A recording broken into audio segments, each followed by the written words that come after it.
Good day to all. මම ඔයාලා හැමෝම පිළිගන්නවා මගේ YouTube channel එකට. අද අපි බලන්න යන lesson එක තමයි උනොත් කියන අදහස ආපු වාක්‍යයක් හදන්නේ කොහොමද කියලා. උනොත් කියන අදහස ආපු වාක්‍යයක් හදන්නේ කොහොමද කියලා තමයි අද අපි බලන්න යන්නේ. අපි සිංහල examples 3-4ක් අරගෙන බැලුවොත් මේ වැඩේට මම එයාලව හම්බ වුණොත් ඒක එයාලට කියන්න. මම එයාලව හම්බ වුණොත් එයාලට මම ඒක කියන්න. ඔයා දාවොත් මම ඔයාට කෑම එක දෙන්නම්. ඔයා දාවොත් මම ඔයාට කෑම එක දෙන්නම්. ඔයා පන්ති ආවොත් ඔයාට එක්සෑම් එක පාස් වෙන්න පුළුවන් වේවි. දැන් ඔයාට මේ සෙන්ටෙන්සස් ටික කනට ඇහෙනකොට තේරෙනවා සාමාන්‍ය සෙන්ටෙන්ස් එකක් වගේ නෙමෙයි මේකේ තියෙනවා යම්කිසි සෙන්ටෙන්සස් දෙකක එකතුවක්. ඔයා අද පන්ති ආවොත් ඔයාට විභාගේ පාස් වෙන්න පුළුවන්. ඒ කියන්නේ එක පැත්තකින් තියෙනවා උනොත් කියන එකේ අදහසින් වාක්‍ය කොටසකුයි අනිත් පැත්තෙන් තියෙනවා මෙන්න මේ දේ වෙනවා කියන අදහස. පැහැදිලිද? එතකොට අද අපි බලන්න යන්නේ මෙන්න මේ වගේ සෙන්ටෙන්ස් එකක් කොහොමද ඉංග්‍රීසි වලින් හරියට හදාගන්නේ කියලා.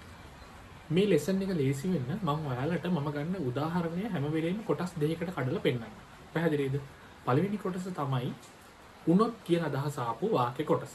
දෙවෙනි එක තමයි මෙන්න මේ වැඩේ වෙයි කියන අදහස. දැන් එහෙම කිව්වට කාටවත් තේරෙන්නේ නැති හින්දා අපි එක්සැම්පල් එකක් අරගෙන බලමු. උදාහරණයක් විදියට මෙන්න මෙහෙම ගත්තා. ඔයා අද පන්ති ආවොත් ඔයාට එක්සෑම් එක පාස් වෙන්න පුළුවන්. ඔයා අද පන්ති ආවොත් ඔයාට එක්සෑම් එක පාස් වෙන්න පුළුවන්. බැලූ බැලමට මේ ගැන කනට ඇහෙනකොටම අපිට තේරෙනවා මේකේ සෙන්ටෙන්ස් දෙකක් තියෙනවා කියලා. ඔයා අද පන්ති ආවොත්. ඒක තමයි මගේ පළවෙනි සෙන්ටෙන්ස් ක්ලෝස් එක වෙන්නේ. පැහැදිලිද? ඔයාට එක්සෑම් එක පාස් වෙන්න පුළුවන්. ඒ කියන්නේ අපේ වාක්‍යයේ අග කොටස. ඒක මම දෙවෙනි කොටස විදියට ගන්න. හරිද?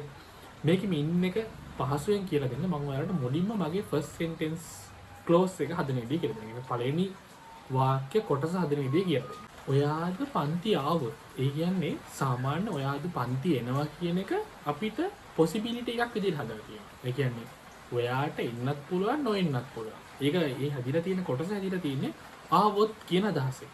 පැහැදිලිද? අන්න ඒ ආවොත් කියන අදහසට අපි ඉංග්‍රීසි වලින් කියන්නේ if කියලා. මොකද්ද? if කියලා. සිංහල වල නම් ඔයාද පන්ති ආවොත් ඒ කියන්නේ possibility එක තියෙන. ඒ කියන්නේ වෙන්නත් පුළුවන් නොවෙන්නත් පුළුවන් කියන අනිශ්චිතතාවයේ තියෙන කොටස හැම වෙලෙම දීලා තියෙන්නේ අගට. ඔයාද ආවොත්. ඔයාද පන්ති ආවොත්. අද වැස්සොත්. කියන්නේ හැම වෙලෙම තියෙන්නේ අගට. හැබැයි ඉංග්‍රීසි වලදී මේක අගට ගන්න නැතුව හැම වෙලෙම අපි if කියන කොටස මුලට දාලා තමයි කියන්නේ. මොකද අපි if කියන කොටස මුලට දාලා තමයි ඔයාද ආවොත්. ඔයාද ආවොත් කියන එකේ ඔයා අද එනවා. ඒකට තමයි ආවොත් කියන මීනින් එක හදලා තියෙන්නේ. පැහැදිලිද? ඔයාද එනවා කියන එකට තමයි ආවොත් කියන මීනින් එක හදලා තියෙන්නේ. එතකොට ඔයාද එනවා කියලා කියන්නේ you come today. ඒක අපි වෙනස් කරනවා ඔයා අද ආවොත් කියලා. සිංහලෙන් නම් වොත් කියන අදහස එනවා. ඉංග්‍රීසි වලින් නම් if කියන එක එනවා. එතකොට ඔයාද ආවොත් if you come. මම පන්ති ගියොත්. මම පන්ති ගියොත්. මම පන්ති යනවා කියලා කියන්නේ I go classes. I go class. I go class. මම පන්ති ගියොත් කියන එක වෙන්නේ if I go class. දැන් ඔයගලන්ට පැහැදිලිද? සිංහලවල උනොත් කියන එක එනවා නම් ඉංග්‍රීසි වලින් ඒක if කියන එක ඉස්සරහට අවිලා තමයි කියවෙන්නේ. අද වැස්සොත් if it rains today. If it rains today අද වැස්සොත්. ඔයා මට බැන්නොත් if you blame to me. ඔයාට දැන් පැහැදිලි වෙනවා ඇති සාමාන්‍ය සෙන්ටෙන්ස් එක තියෙනවා උනොත් කියන අදහස ඉංග්‍රීසි වලින් අපි මීන් කරන්නේ if කියන එක ඉස්සරහට දාලා. මේක තමයි අපේ ෆස්ට් සෙන්ටෙන්ස් එකේ ෆස්ට් සෙන්ටෙන්ස් ක්ලෝස් එකේ අවසාන. හරි. අපි මේ වෙනතුරු ඉගෙනගත්තු කොටස ෂෝට් ලිස්ට් කරොත් එහෙම ඒ කියන්නේ සමරි එකක් විදිහට ගත්තොත් එහෙම ඒක එන්නේ මෙන්න මෙහෙම. ඒ කියන්නේ අපි හදන්න යන්නේ possibility එකක් තියෙන sentence. වෙන්නත් පුළුවන් නොවෙන්නත් පුළුවන් අවස්ථාවක් තියෙන sentence. ඔයා වැස්ස වෙලාවට හැන්ඩ්‍රී කනේ ගහගෙන හිටියොත් අකුණු වදින්න පුළුවන්. අද වැස්සොත් මම එන්නේ නැති වෙයි. ඒ කියන්නේ මේ වැඩේ වුණොත් තමයි මෙන්න මෙහෙම වෙන්නේ. පැහැදිලිද? අන්න ඒ වගේ අදහසක් තියෙන එකේ අපි පළවෙනි sentences කොටස තමයි මුලින්ම හැදුවේ. ඒ කියන්නේ මෙන්න මෙහෙම වුණොත් කියන අදහස. ඔයා අද පන්ති ආවොත් if you come class today. මම කෑම කෑවොත් if I eat. මම පන්ති ගියොත් if I go classes. මම නිදාගත්තොත් if I sleep. මතක තියාගන්න තියෙන එකම කොටස වෙන්නේ සාමාන්‍ය විදිහටම sentence එක හැදෙනවා.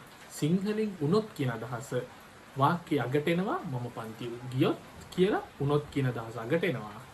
ඉංග්‍රීසි වලින් අන්නේ අදහසම if එක විදියට ඉස්සරහට එනවා. පැහැදිලිද? ඕක මතක තියාගත්තම අපිට ෆස්ට් සෙන්ටෙන්සස් ටික හදාගන්න පුළුවන්. දැන් අපි ලෙසන් එකේ ඉන්නේ දෙවෙනි කොටසට. දෙවෙනි කොටස කියන්නේ අපි සෙන්ටෙන්ස් එක දැන් ඉවර කරන්න යනවා. හරි. අපි මම මුලින්ම ගත්ත උදාහරණය ගත්තොත් එහෙම ඔයාද පන්ති ආවොත් ඔයාට එක්සෑම් එක පාස් වෙන්න පුළුවන් වේවි. මොකද ඔයාද පන්ති ආවොත් ඔයාට එක්සෑම් එක පාස් වෙන්න පුළුවන් වේවි. අපි ඒකේ ස්ටාර්ටර් පොයින්ට් එක විදියට මුලින්ම හදාගත්තා ඔයාද පන්ති ආවොත්. ඒක අපි හදාගත්තා if you come class today. If you come to the class today. ඔයාද පන්ති ආවොත් අපි ඒ කොටස හැදුවා. අපි දැන් ඊට පස්සේ යන්නේ ඔයාට විභාගය සමත් වෙන්න පුළුවන් වේවි. හොඳට මතක තියාගන්න. හැම වෙලෙම දෙවෙනි සෙන්ටෙන්ස් එක හැදෙන්නේ සාමාන්‍ය එකක් විදිහටම තමයි. හැබැයි will කියන කොටස මේකට එකතු වෙලා. ඒ කියන්නේ කරන කෙනා කරන දේ මැද්දට will එකතු වෙලා තමයි. ඔයාට එක්සෑම් එක පාස් වෙන්න පුළුවන් වේවි. You will pass the exam. පැහැදිලිද? You will pass the exam. එතකොට අපි මේක සම්පූර්ණ කොටසක් විදිහට ගත්තොත් එහෙම ඔයා අද පන්ති ආවොත් if you come to the class today you will pass the exam. ඔයාට එක්සෑම් එක පාස් ඔයා එක්සෑම් එක පාස් වේවි. පැහැදිලිද? එතකොට මෙන්න මේ මීනින් එක හොඳට මතක තියාගෙන තමයි අපි ඉස්සරහට ලෙසන්ස් කරගෙන යන්නේ. පැහැදිලිද? ඒ කියන්නේ ඔයා හැම වෙලෙම දෙවෙනි කොටස කියනකොට ඒ කියන්නේ possibility එකක් තියෙනකොට if කියන කොටස ඉස්සරහට ඇවිත් තියෙනවා නම් පිටිපස්සේ possibility එකක් තියෙනවා නම් අපි හැම වෙලෙම ඒක කියන්න ඕනි will කියන කොටස දාලා. මොකද ඒක වෙන්නත් පුළුවන් නොවෙන්නත් පුළුවන් හින්දා. අපි සරල උදාහරණයක් අරගෙන බලමු.